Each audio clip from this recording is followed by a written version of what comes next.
janjine tansah dilingke wis janjine padha nindakake adan wis tumandang wayahe sembayang nah tapi wajib dawuhing pangeran salat dadi cakaing agama limang waktu kudu tansah dijaga kanthi istiqomah lan sing komanina luwih sampurna yen berjamaah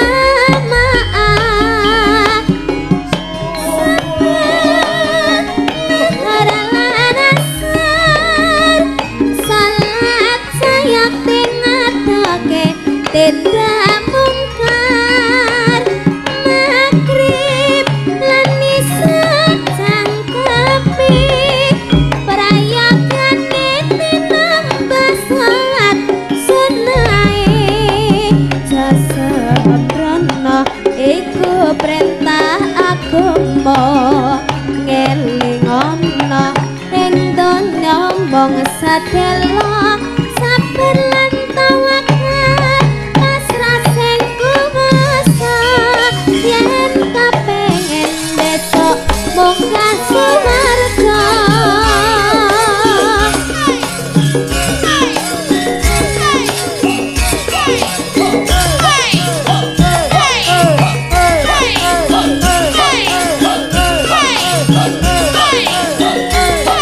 Pur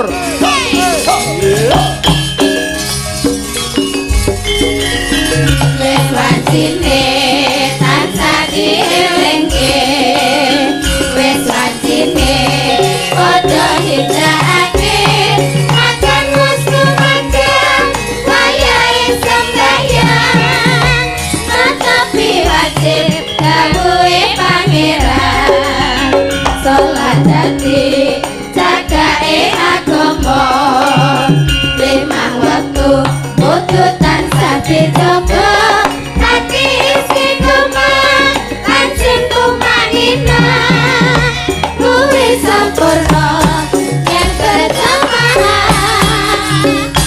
Subhanallah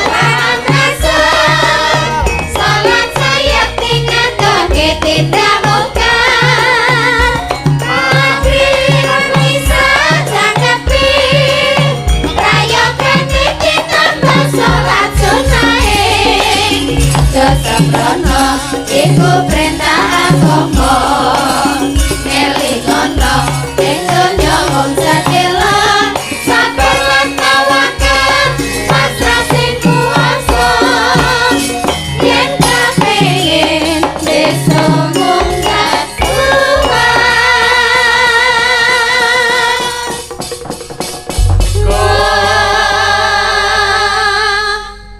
Sugeng dalu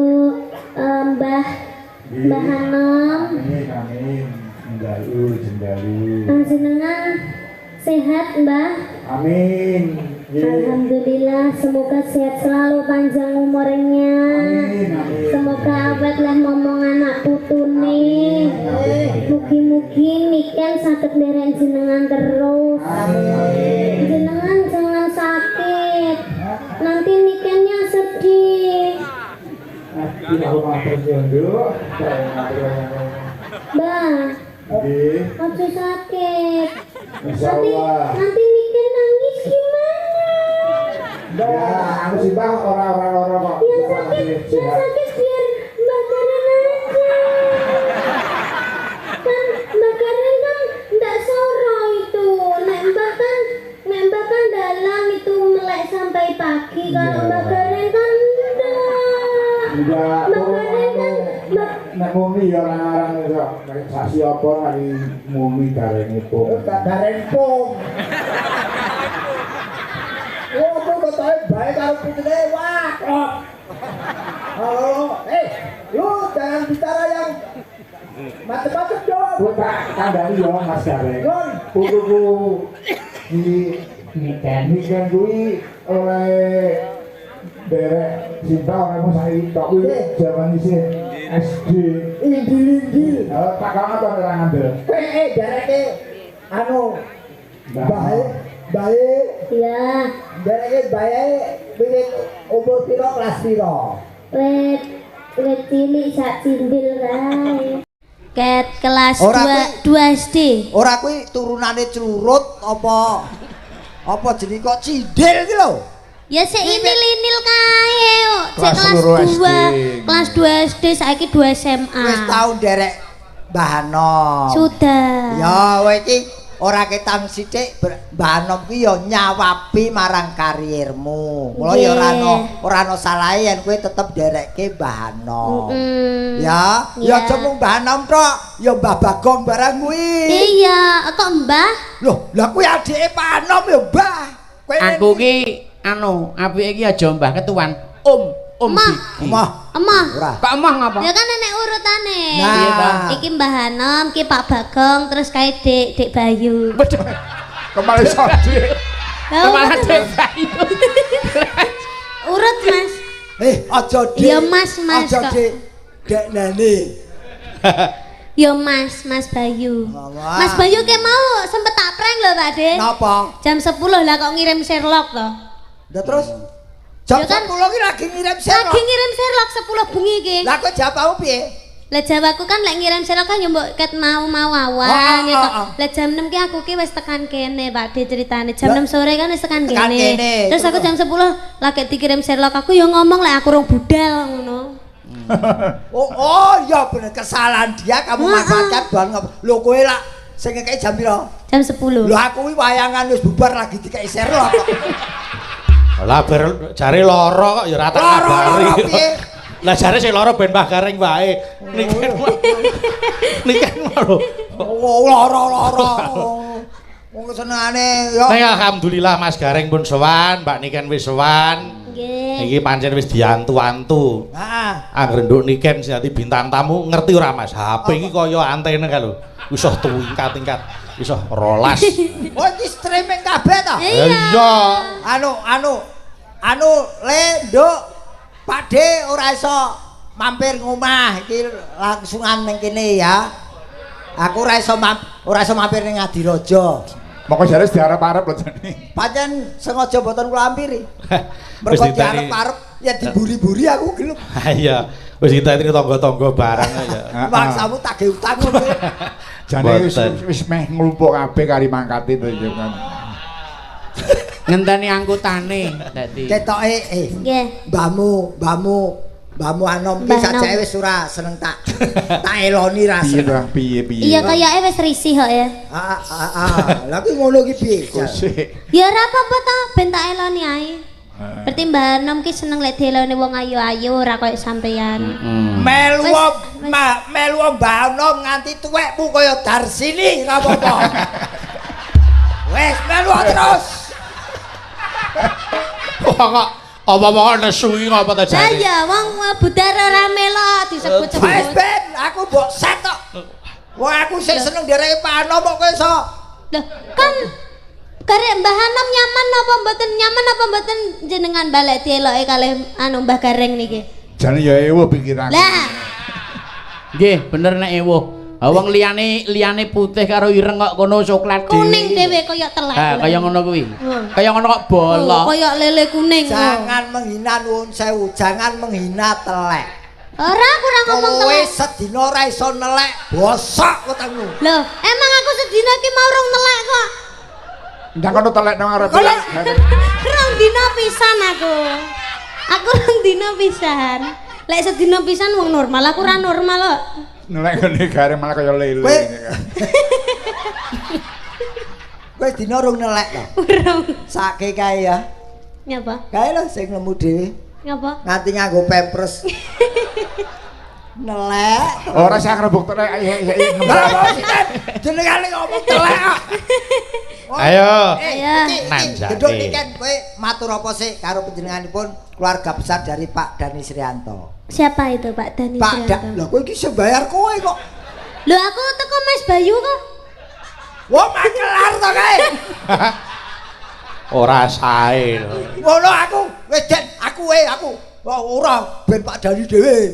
Wah, jebule lewat kowe. Mboten, aku ki mung menghubungkan Mas Dani ngersake Mbak Niken. Nduk Niken. Apa? Mas kok apa kuwi aku ki Mbak Niken ora sampeyan kok. Sampeyan ki jenenge sapa? Gareng karo Niken kok ora iso bedake. Aku ora jawab kowe wong aku jawab Bayu. Aku ora nyeluk kok. Aku jawab Pak Anom to. Aku meneng iki. Kowe iki ngrumangsanono ya. Anu, Pak Dani liyane mriki sing enten wayangan pundi kula tak pindahgon mawon. Halo, nang TV ya nek lho, ning wayangan ya lho. Aku nang kene ra diakoni dalang telu. Ngene ya Mbak Niken. Nggih, pripun Pak Wis Bapak? anu arep golek dalang liyane. Aneh. Mbah Warsino. Mbak Warsino Batu. Wis. Mbak Warsino mboten lho.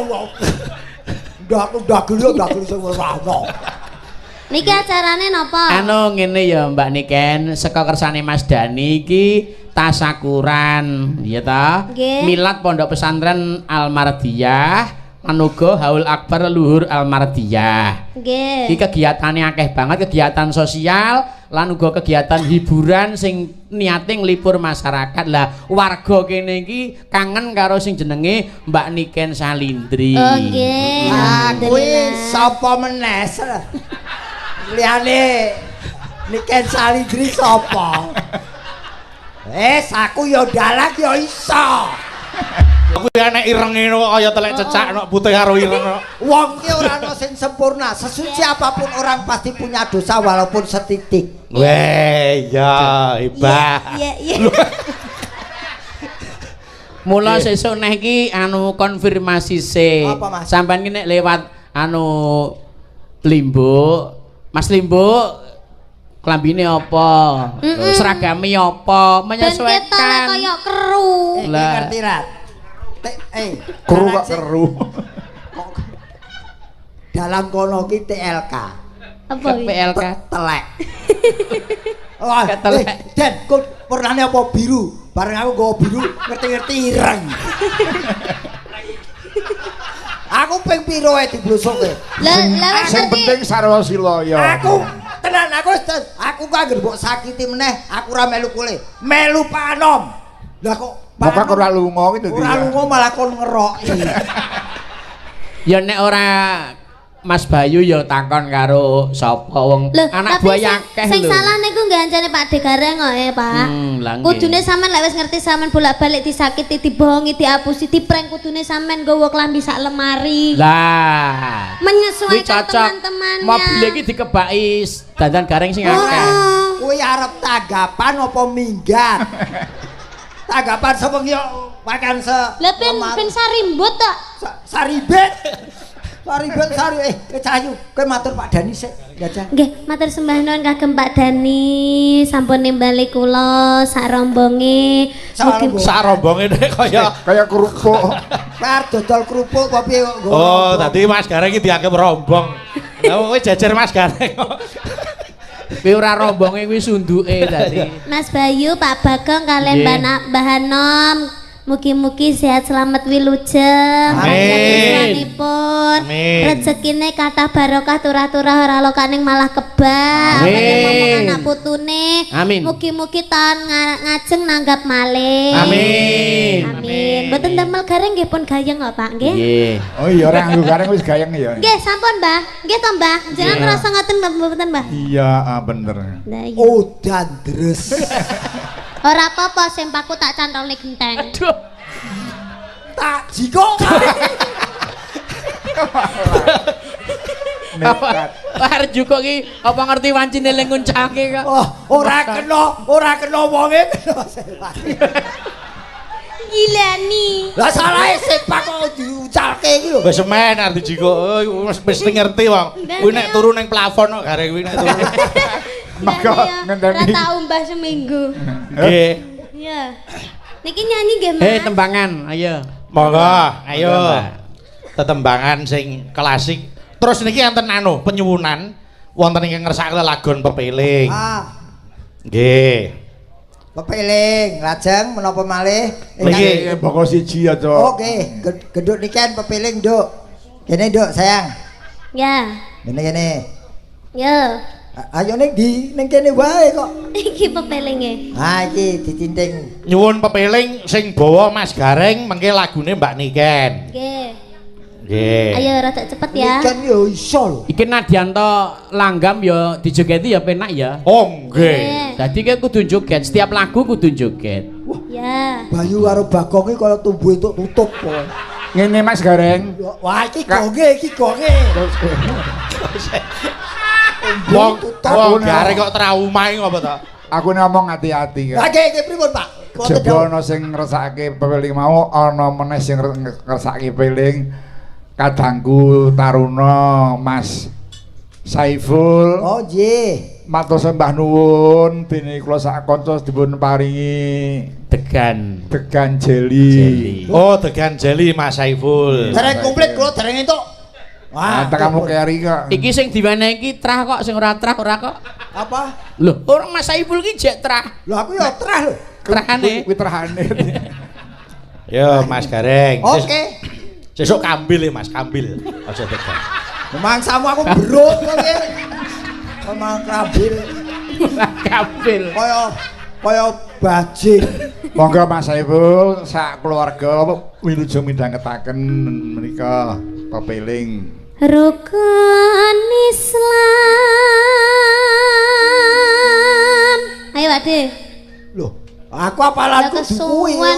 Ora, kowe apalamu tutuke. Ma. Ben kowe diarani penyanyi all round. Lho aku anten iso kok. Sik, Mbak Niken. Mbak Niken, bawa pepeling niku rak enten dhewe. Nggih. Nduk niken rak urung tau krungu to? Nggih. Ben Mas Gareng, soalnya sing ngapal Mas Gareng. Kaya tak kei dalan. Ngene lho. Bismillahirrahmanirrahim. Ya didongake bareng-bareng kagem Mas Gareng Al-Fatihah. Bismillahirrahmanirrahim. Bismillahirrahmanirrahim. Sapa sing bengok sae napa sae sapa? Iki didongake iki ben panjang umur, men lebawa ki slamet. Ayo dibudal. Amin. Lah ngono. Ya. Iya Mas. Wasitoti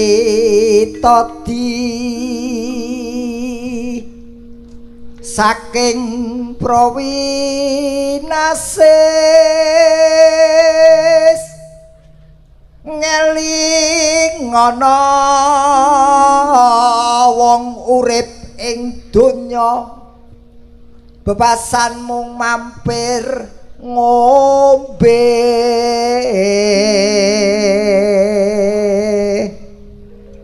salat kang 5 wektu kudu tansah dipun lampahi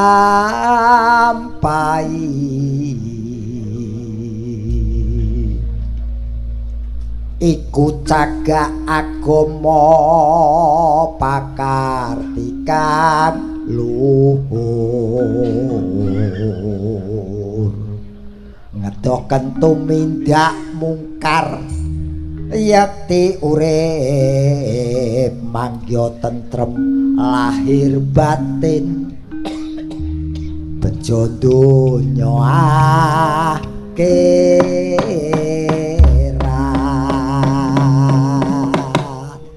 Genti saiki anak anu putuku itu. Yo. Monggo buka celuk Mbak Niken. Nino. Monggo. Wes wae. Sampun katur pepeling Pak Lek Sobiung. Alhamdulillah. Alhamdulillah. Bocah niki pancen all round kok, Pak. Lagu sakniki oke, lagu sing pun riyin nggih tetep disinaoni kalih Niken niki. Ya ora aneh yen duwe kaluwihan kaya ngono putuku marga ya iku ya anak dalang lho Mas. Nggih. Ayo takono. Ah, bapakmu dalang, Nduk. Nggih. Bapakmu dalang ngendi? Dalang Kediri. Dalang Kediri. Asmane sapa, Bapak? Kidekleng Gondo Supono. Kidekleng Gondo Supono. Kidekleng Heeh. Gondo Supono. kok degleng? Ayo. Danya apa? Ya ki nama populernya Kidekleng Gondo Supono. Ah, nama asli. Oh, nama asli Degleng. Iya. Woi. Nyapa lho lek dekleng Ya ora. terus mbok kira gendeng ngono. Ya ora nyapa-nyapa. Lah bapakku lek ora tak jenengi, ora dijenengi dekleng gendeng ngono ya ora payu tanggapane. Oh ngono. Makane dijenengi dekleng men laris. Kula asma Kinarya Iya, Joko. oh. Oh, degleng. Kondo supaya. Lah ayo dioceki piye, degleng. Ayo dioceki ngomong Piyayi Waskita. Niki degleng niku niku so dene penonton kang nyebut lan mempopulerkan. Ya. Gleng lu glelang-gleleng selagane. Wong degleng niku mesti glelang-gleleng ngoten. Bener. Nggih mung tekan niku tok mawon. Lho, nak suponane Gondo ki ambu. Mambu, su ki luwih pana kuwi cetha. Gondone luwih cetha timbangane wujude. malah Dadi, kaya batang. bapakmu rung ketok ki gondone tekan kene. Kayak telek. Ya ora kok ya. Ya omong kowe dhewe lho. Ya pok melu ndongake Mas Degleng pinaringan sehat. Amin. Amin. Paling panjang yuswa. Jenenge Niken pancen cucuk. Niki niate wiwit cilik kepengin dadi seniwati ampuh utawa unggulan. Nggih. Ken napa mawon saged mergo niki sing dipelajari werna-werna lagune baik klasik maupun yang modern. Amin. Salindri saben dina sinau.